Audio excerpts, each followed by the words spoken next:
জ্যোতিষশাস্ত্রে দুস্থান ভাব হলো ষষ্ঠ, অষ্টম ও দ্বাদশ ভাবের অধিপতিরা যদি একত্রে বা একে অপরের রাশিতে বা একে অপরের ভাবে থাকে তখন বিপরীত রাজযোগের নির্মাণ হয়।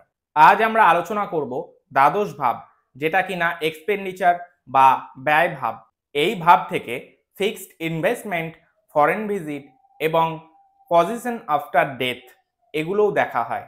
আর একটু ডিপে গিয়ে যদি দেখি, এখান থেকে দেখা হয় মোক্ষস্থান, astral experiences, spiritual or higher consciousness, temples, liberation এবং সঙ্গে সেক্সুয়াল এনজয়মেন্টও এখান থেকেই দেখা হয়। তো 12th হাউসের লর্ড যদি 12th হাউসেই বসে তাহলে ব্যক্তি প্রচুর ব্যয়ের সম্মুখীন হবে, শারীরিক সুখ থাকবে না, খিটখিটে স্বভাবের হবে এবং আয়ু কম হতে পারে। আবার 12th লর্ড যদি 8th হাউসে গিয়ে বসে তাহলে ব্যক্তি অনেক কিছুতে লাভবান হবে, সে বন্ধুত্ব সুলভ কথাবার্তা বলতে পারবে, সমস্ত ভালো গুণাবলীতে দক্ষ হবে এবং মাঝারি লাইফ স্প্যান উপভোগ করবে।